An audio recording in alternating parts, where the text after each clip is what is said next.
ಈ ಜೀವ ನಿನಗಾಗಿ ಮುಂದುವರಿದ ಭಾಗ 102. ಚಂದ್ರಕಲಾರವರ ಮಾತಿಗೆ ಮಣಿದು ಅನ್ಮೋಲ್ರವರು ಅಂಕಿತ ಮತ್ತು ರಿಕ್ಕಿಯ ಜೊತೆ ಡೆಲ್ಲಿಯಿಂದ ವಾಪಸ್ಸಾಗಿದ್ದರು. ರಿಕ್ಕಿಯನ್ನು ನೋಡಿದ ಚಂದ್ರಕಲಾರವರಿಗೆ ತುಂಬಾನೇ ಖುಷಿಯಾಯಿತು. ಅವನ ಹತ್ತಿರ ಬಂದು, ಎಷ್ಟು ಎತ್ತರಕ್ಕೆ ಬೆಳೆದಿದ್ಯಾ, ಸೇಮ್ ಟು ಸೇಮ್ ಅನ್ಮೋಲ್ ತರನೇ ಕಾಣಿಸ್ತಾ ಇದೆಯಾ. ಅವರ ಮಾತು ಕೇಳಿದ ಅನ್ಮೋಲ್ ಅವರು, ಏನ್ ಮಾಮ್, ನಾನು ಬಂದಿದ್ದು ನಿಮ್ಗೆ ಇಷ್ಟ ಆಗಿಲ್ವಾ? ನನ್ನನ್ನು ಪೂರ್ತಿಯಾಗಿ ಮರೆತಿರೋ ಹಾಗಿದೆ. ನಿನ್ನನ್ನು ಮರೆಯಕ್ಕಾಗುತ್ತೇನೋ, ನೀನು ನನ್ನ ಬಲಗೈ ಬಂಟ. ಅದು ಅವಾಗ ಮಾಮ್, ನಿಮ್ಮ ಬಲಗೈ ಬಂಟ ಈಗ ರಿಷಿ ಅಲ್ವಾ? ಯಾಕೋ ಅವನ ಮೇಲೆ ಕೆಂಡ ಕಾರ್ತೀಯ? ಕೆಂಡ ಕಾರ್ದೆ ಇನ್ನೇನು ಮಾಡಲಿ, ಅವನು ಮಾಡಿರೋ ಕೆಲಸನೇ ಆಗಿದೆ. ಗುರುತು ಪರಿಚಯ ಇಲ್ಲದವನ ಜೊತೆ ಸೇರಿ ಆಸ್ತಿ ಕಳೆದುಕೊಳ್ಳಕ್ಕೆ ಹೊರಟಿದ್ದಾನಲ್ವಾ, ಅವನಿಗೆ ಸ್ವಲ್ಪ ಬುದ್ಧಿ ಇಲ್ವಾ? ಅವನೇ ನಮ್ಮ ಶತ್ರುವೇನೋ, ನಮ್ಮ ಒಳ್ಳೆದಕ್ಕೇನಲ್ವ ಮಾಡ್ತಾ ಇರೋದು. ಅವನು ಆ ಥರ ಮಾಡಿಲ್ಲ ಅಂದ್ರೆ ಆ ಲಾಯರ್ ಆ ಹುಡುಗನನ್ನು ಎದುರಿಟ್ಕೊಂಡು ಆಸ್ತಿಲೆಲ್ಲ ಅಪ್ರಾಯಿಸ್ಬಿಡ್ತಾನೆ. ಆಗ ನಾವು ಮತ್ತೆ ಬೀದಿ ಪಾಲಾಗಬೇಕಾಗತ್ತೆ. ಈಗ ಅಟ್ಲೀಸ್ಟ್ ದಾಮೋದರ್ ಮನೆ ಆದ್ರೂ ಇದೆ. ನಾಳೆ ದಿವಸ ಬೀದಿಗೆ ಬಿದ್ದರೆ ಅದು ಕೂಡ ಇರಲ್ಲ. ಆಸ್ತಿ ಸಿಗುತ್ತೆ ಅಂತ ದಾಮೋದರ್ ಅವನ ಮನೆಯಲ್ಲಿ ನಮ್ಗೆ ಇರಕ್ಕೆ ಬಿಟ್ಟು ಅವನ ಬಾಡಿಗೆ ಮನೆಯಲ್ಲಿದ್ದಾನೆ. ಆಸ್ತಿ ಏನಾದರೂ ಸಿಕ್ಕಿಲ್ಲ ಅಂದ್ರೆ ಅವ್ನು ಮುಲಾಜಿಲ್ಲದ ನಮ್ಮನ್ನು ಈ ಮನೆಯಿಂದ ದಬ್ಬಿಡ್ತಾನಷ್ಟೇ. ಈಗ ನಮ್ಗೆ ಇರೋದು ಒಂದೇ ದಾರಿ, ಅದು ರಿಷಿಯ ಮಾತು ಕೇಳೋದು. ಮೋಮ್, ಒಂದ್ ವೇಳೆ ರಿಷಿ ಮಾಡಿರೋ ಪ್ಲಾನ್ ವರ್ಕ್ ಆಗಿಲ್ಲ ಅಂದ್ರೆ ಏನ್ ಮಾಡ್ತೀರಾ? ಆ ಹುಡುಗ ಆಸ್ತಿ ಕೊಡೋಕೆ ಒಪ್ಪಿಲ್ಲ ಅಂದ್ರೆ ಅವಾಗ ಏನ್ ಮಾಡ್ತೀರಾ? ಆ ಥರ ಎಲ್ಲ ಏನೂ ಆಗಲ್ಲ. ಅವನಿಗೆ ದುಡ್ಡಿನ ಆಮಿಷ ಕೊಟ್ಟು ಅವನ ಜೊತೆ ಮಾತಾಡಿ ಎಲ್ಲ ಆಗಿದೆ. ಅಲ್ಲ ಮಾಮ್, 200 ಕೋಟಿ ಯಾರಾದರೂ ಆಫರ್ ಮಾಡ್ತಾರಾ? ಇಡೀ ಆಸ್ತಿ ಬೇಕು ಅಂದ್ರೆ ಅಲ್ಪ ಸ್ವಲ್ಪ ದುಡ್ಡನ್ನು ಕಳೆದುಕೊಳ್ಬೇಕಾಗುತ್ತೆ. ಮಾಮ್, ಅದು ಅಲ್ಪ ಸ್ವಲ್ಪ ದುಡ್ಡಲ್ಲ, 200 ಕೋಟಿ. 200 ಕೋಟಿ ಅಂದ್ರೆ ಸುಮ್ಮನೆನಾ?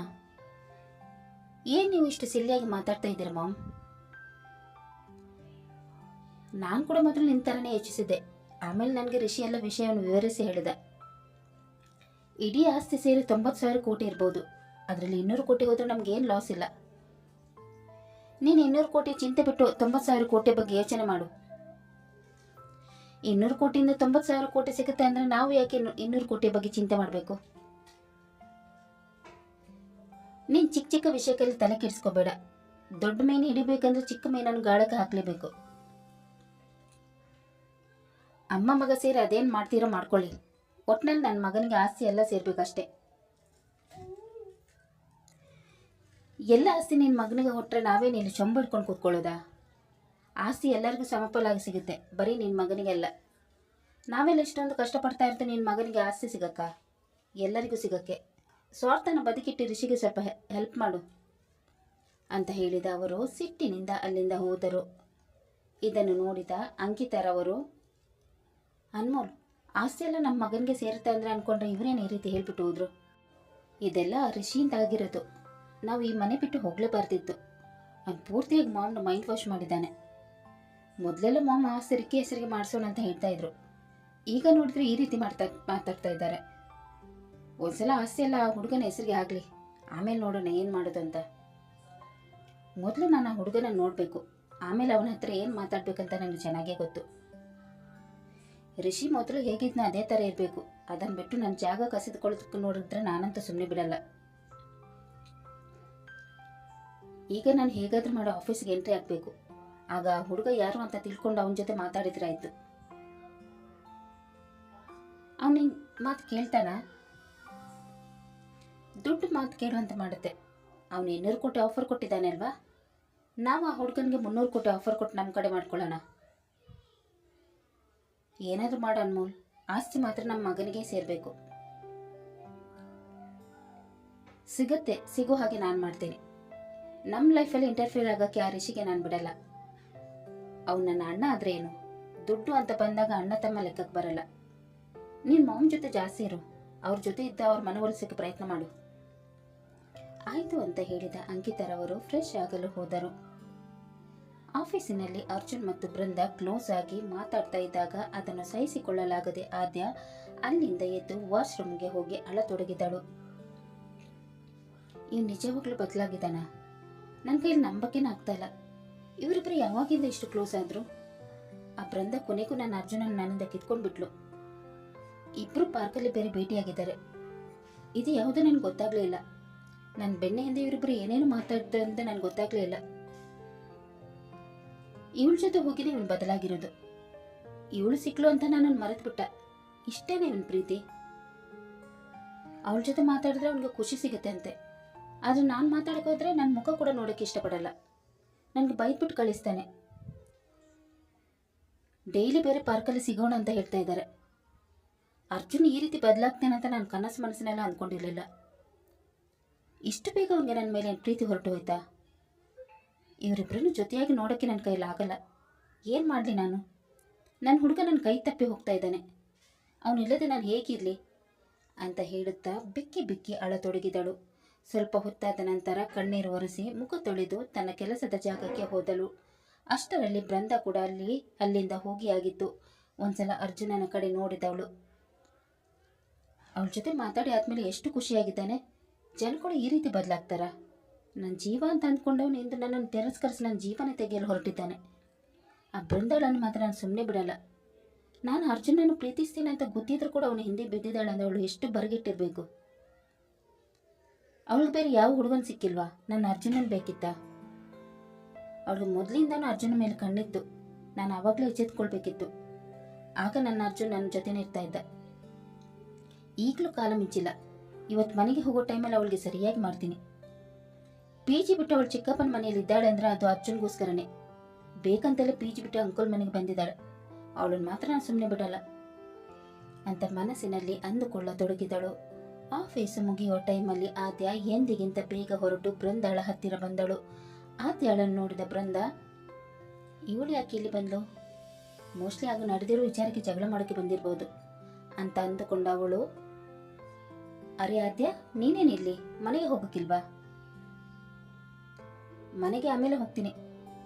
ಈಗ ನನಗೆ ನಿನ್ನ ಜೊತೆ ಮಾತಾಡಕ್ಕಿದೆ. ಸ್ವಲ್ಪ ನನ್ನ ಜೊತೆ ಬಾ. ಈಗ ಟೈಮ್ ಇಲ್ಲ ಆದ್ಯ, ನಾನು ಮನೆಗೆ ಹೋಗ್ಬೇಕು. ಅದೇನು ಮಾತಾಡ್ಬೇಕಂತ ಅಂದ್ಕೊಂಡಿದ್ದೆ, ಇಲ್ಲ ಮಾತಾಡು. ಶೋರಾ? ನಾನು ಇಲ್ಲಿ ಮಾತಾಡಿದ್ರೆ ನಿಂಗೇನು ತೊಂದರೆ ಆಗಲ್ವಾ? ಇಲ್ಲ ಆಗಲ್ಲ, ನೀನು ಬೇಗ ಮಾತಾಡು. ನನಗೆ ಟೈಮ್ ಆಗ್ತಾ ಇದೆ, ನಾನು ಹೊರಡಬೇಕು. ಏನು ಅಷ್ಟೊಂದು ಅರ್ಜೆಂಟಾ? ಹೊರಗಡೆ ಯಾರಾದ್ರು ಕಾಯ್ತಾ ಇದ್ದಾರಾ? ನೋಡು ಆದ್ಯ, ಏನು ಮಾತಾಡ್ಬೇಕಂತ ಅಂದ್ಕೊಂಡು ಬಂದಿದೆಯೋ ಅದನ್ನೇ ಮಾತಾಡು. ಅದನ್ನು ಬಿಟ್ಟು ಬೇರೆ ಎಲ್ಲ ಮಾತಾಡೋಕೆ ಹೋಗಬೇಡ. ಬೇರೆ ಎಲ್ಲ ಮಾತಾಡೋಕ್ಕೆ ನನಗೆ ಇಂಟ್ರೆಸ್ಟ್ ಕೂಡ ಇಲ್ಲ. ನಾನು ನನ್ನ ಬಗ್ಗೆ ಮಾತಾಡೋಕ್ಕೆ ಬಂದಿರೋದು. ನಾನು ಮತ್ತು ಅರ್ಜುನ್ ಲವ್ ಮಾಡ್ತಾ ಇರೋ ವಿಷಯ ನಿಂಗೆ ಗೊತ್ತಿರಬೇಕಲ್ವಾ? ಗೊತ್ತಿದೆ, ಯಾಕೆ ಕೇಳ್ತಾ ಇದೆಯಾ? ಗೊತ್ತಿದೆ, ಯಾಕೆ ಅವನ ಹಿಂದೆ ಬಿದ್ದಿದೆಯಾ? ಏನು ಮಾತಾಡ್ತಾ ಇದೆಯಾ ಆದ್ಯ? ನಾನು ಯಾಕೆ ಅವನ ಹಿಂದೆ ಬೀಳಲಿ? ಅವ್ನು ಮುಂಚೆ ನಿನ್ನ ಲವ್ ಮಾಡ್ತಾ ಇದ್ದ, ಆದರೆ ಈಗ ಮಾಡ್ತಾ ಇಲ್ಲ. ಆ ವಿಷಯನೂ ನನಗೆ ಗೊತ್ತು. ಈ ವಿಷಯ ಯಾರು ನಿನಗೆ ಅವನು ಹೇಳಿದ್ನಾ? ಅವನು ಹೇಳಿಲ್ಲ, ಆದರೆ ಅವನ ಮನಸ್ಸಲ್ಲಿರೋದು ನನಗೆ ಗೊತ್ತಾಗುತ್ತೆ.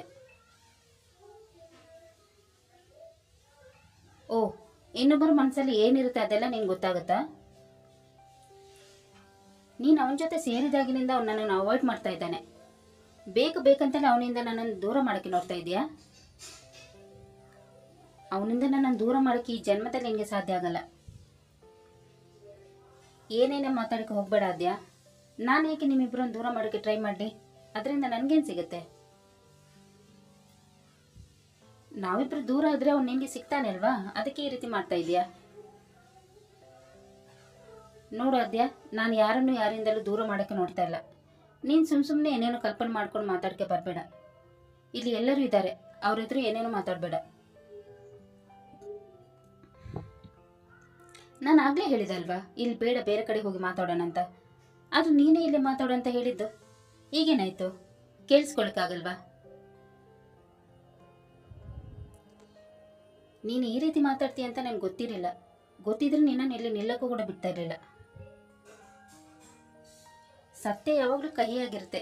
ನಿಜ ಹೇಳ್ತಾ ಇದ್ರೆ ಕೇಳಿಸ್ಕೊಳ್ಳೋಕೆ ಆಗ್ತಾ ಇಲ್ಲ ಅಲ್ವಾ? ನನ್ನ ಕಣ್ಣಿದ್ರಿಗೆ ನನ್ನ ಹುಡುಗನ ಜೊತೆ ಫ್ಲಾಟ್ ಮಾಡ್ತೀಯ, ಆಗ ನನಗೆ ಹೇಗೆ ಆಗಿರಬಾರ್ದು? ನಿನಗೇನು ಬೇರೆ ಹುಡುಗರೇ ಸಿಕ್ಕಿಲ್ವಾ? ನನ್ನ ಹುಡುಗನೇ ಬೇಕಿತ್ತ? ನಾನು ಅವನು ಲವ್ ಮಾಡ್ತೀನಂತ ಗೊತ್ತಿದ್ರು ಕೂಡ ಅವನ ಹಿಂದೆ ಬಿದ್ದಿದೆಯಲ್ವಾ? ನಿನಗೆ ಒಂಚೂರು ನಾಚಿಕೆ ಮಾನ ಮರ್ಯಾದೆ ಅನ್ನೋದಿಲ್ವಾ? ಬೇರೆಯವರು ಹುಡುಗನನ್ನು ಬುಟ್ಟಿಗೆ ಹಾಕೊಂಡು ಪಟಾಯಿಸಿದೆ ನಿನ್ನ ಕೆಲಸನ? ಥೂ, ನಿನ್ನ ಜನ್ಮಕ್ಕೆ. ನೀನು ಒಳ್ಳೆಯವಳು ಅಂತ ಅಂದ್ಕೊಂಡಿದ್ದೆ, ಆದರೆ ನೀನು ಈ ಥರದವಳು ಅಂತ ನನಗೆ ಗೊತ್ತಿರಲಿಲ್ಲ. ನಿಂದು ಒಂದು ಜನ್ಮನ. ಅಂತ ಅವಳಿಗೆ ಬೈಯುತ್ತಿರುವಾಗ ಅಲ್ಲಿದ್ದವರೆಲ್ಲ ಬೃಂದಾಳನ್ನೇ ನೋಡತೊಡಗಿದರು. ಇದನ್ನು ನೋಡಿದ ಬೃಂದಾಳಿಗೆ ಇನ್ಸಲ್ಟಿನ ಜೊತೆ ಕೋಪ ಕೂಡ ಬಂದುಬಿಟ್ಟಿತು. ಜೋರಾಗಿ ಕಿರುಚಿದ ಅವಳು, ಆದ್ಯ, ಮೈಂಡ್ ಯುವರ್ ವರ್ಡ್ಸ್. ನೀನು ಸರಿಯಾಗಿ ನಿನ್ನ ಹುಡುಗನನ್ನು ಪ್ರೀತಿ ಮಾಡಿದ್ರೆ ಅವನು ಯಾಕೆ ನನ್ನ ಜೊತೆ ಬರ್ತಾ ಇದ್ದ? ಹೌದು ಕಣೆ, ಅವನ ನಾನು ಬುಟ್ಟಿಗೆ ಹಾಕ್ಕೊಂಡಿದ್ದೀನಿ. ಏನಿವಾಗ? ಅವನು ನನಗೆ ಇಷ್ಟ. ಅವನನ್ನು ನಾನು ಯಾರಿಗೂ ಬಿಟ್ಕೊಡಲ್ಲ. ಅವ್ನು ನಿನ್ನನ್ನು ಬಿಟ್ಟು ನನ್ನ ಜೊತೆ ಬಂದಿದ್ದಾನೆ ಅಂದರೆ ನಿನ್ನಲ್ಲಿ ಏನಾದರೂ ಕೊರತೆ ಇರ್ಬೋದಲ್ವಾ? ಬಂದ್ಬಿಟ್ರೆ ದೊಡ್ಡದಾಗಿ ನನಗೆ ಬುದ್ಧಿ ಹೇಳಕ್ಕೆ. ಮೊದಲು ನೀನು ಹೇಗಿದೆ ಅಂತ ನೋಡ್ಕೊ. ನೀನು ಪರ್ಸನಲ್ ನೋಡಿ ನಿನ್ನನ್ನು ಲವ್ ಮಾಡ್ತಾನೆ ಅಂತ ಅಂದ್ಕೊಂಡಿದ್ಯಾ? ಅವನೆಲ್ಲಿ, ನೀನೆಲ್ಲಿ? ಅವನು ಎಷ್ಟು ಹೈಟ್ ಇದ್ದಾನೆ? ನೀನು ನೋಡಿದ್ರೆ 5 ಅಡಿ ಕೂಡ ಇಲ್ಲ. ಅದರಡಿಯಲ್ಲಿ ಇವಳಿಗೆ ಅವನು ಬೇಕಂತೆ. ಕನಸು ಕಾಣೋದಕ್ಕೆ ಇತಿಮಿತಿ ಬೇಡವಾ? ಚೆನ್ನಾಗಿದ್ಬಿಟ್ರೆ ಸಾಕಾ? ಪರ್ಸನಾಲಿಟಿನ ಚೆನ್ನಾಗಿರ್ಬೇಕಲ್ವಾ?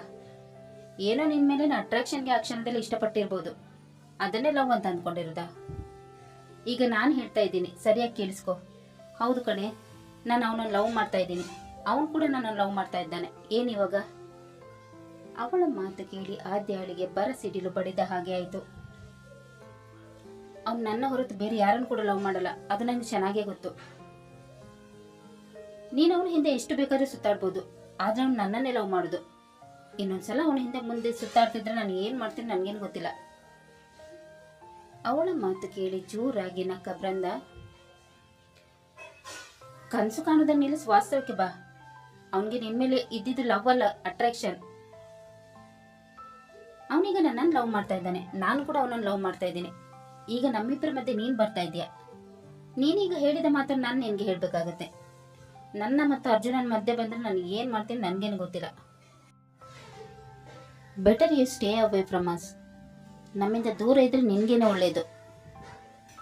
ನಿನ್ನ ಸ್ಟೇಟಸ್ ಏನು, ಅವನ ಸ್ಟೇಟಸ್ ಏನು? ನೀನು ಗುಡಿಸಲಲ್ಲಿ ಇರುವವಳು, ನನಗೆ ಕಾಂಪೀಟ್ ಮಾಡೋಕ್ಕೆ ಬರಬೇಡ. ನಾನು ಬಿಸ್ನೆಸ್ ಮ್ಯಾನ್ ಮಗಳು, ನಿನ್ನ ಥರ ಸೆಕ್ಯೂರಿಟಿ ಗಾರ್ಡ್ನ ಮಗಳು ಅಲ್ಲ. ಅದಕ್ಕೋಸ್ಕರ ನಾವು ನಿನ್ನನ್ನು ಬಿಟ್ಟು ನನ್ನ ಹತ್ರ ಬಂದಿರೋದು. ನೀನು ಯಾವುದ್ರಲ್ಲೂ ನನಗೆ ಕಾಂಪೀಟ್ ಮಾಡೋಕ್ಕಾಗಲ್ಲ. ಯಾರಾದರೂ ನಿನ್ನ ಥರ ಬಿಕಾರ ಸಿಕ್ಕರೆ ಅವರನ್ನು ಹೋಗಿ ಲವ್ ಮಾಡು. ಅದನ್ನು ಬಿಟ್ಟು ನನ್ನ ಅರ್ಜುನನ ಹಿಂದೆ ಬಂದರೆ ನಾನಂತೂ ಸುಮ್ಮನಿರಲ್ಲ ಅಂತ ಹೇಳಿ ಅಲ್ಲಿಂದ ಹೊರಟು ಹೋದಳು. ಹೊರಗಡೆಯಿಂದ ಇವರಿಬ್ಬರ ಸಂಭಾಷಣೆಯನ್ನು ಯಾರೋ ಒಬ್ಬರು ಕೇಳಿ ಅಲ್ಲಿಂದ ಹೊರಟು ಹೋದರು. ಆದ್ಯಾಳನ್ನು ಹುಡುಕುತ್ತಾ ಬಂದಿದ್ದ ಗಗನ್ ಅವರಿಬ್ಬರ ಸಂಭಾಷಣೆ ಕೇಳಿ ಒಂದು ಕ್ಷಣ ದಂಗಾದನು. ಬೃಂದಾಳ ಮಾತು ಕೇಳಿ ಆದ್ಯ ಶಾಕಿಗೆ ಒಳಗಾಗಿದ್ದಳು. ಕತೆ ಮುಂದುವರಿಯುವುದು. ಬೃಂದ ಯಾಕೆ ಈ ರೀತಿ ಮಾಡುತ್ತಿದ್ದಾಳೆ ಹಾಗೂ ಇವರಿಬ್ಬರ ಸಂಭಾಷಣೆಯನ್ನು ಮರೆಯಲ್ಲಿ ಯಾರು ನಿಂತು ಕೇಳುತ್ತಿದ್ದರು ಅನ್ನೋದನ್ನು ತಿಳಿಯಲು ಮುಂದಿನ ಸಂಚಿಕೆಯಾಗಿ ಕಾಯೋಣ. ಅಲ್ಲಿ ತನಕ ಈ ಕತೆ ನಿಮಗೆ ಇಷ್ಟವಾದಲ್ಲಿ ಲೈಕ್ ಮಾಡಿ, ಶೇರ್ ಮಾಡಿ ಮತ್ತು ಸಬ್ಸ್ಕ್ರೈಬ್ ಮಾಡೋದನ್ನು ಮಾತ್ರ ಮರಿಬೇಡಿ. ಹಾಗೆ ಕತೆ ಹೇಗಿದೆ ಅಂತ ಕಮೆಂಟ್ ಬಾಕ್ಸಲ್ಲಿ ತಿಳಿಸಿ. ಧನ್ಯವಾದಗಳು.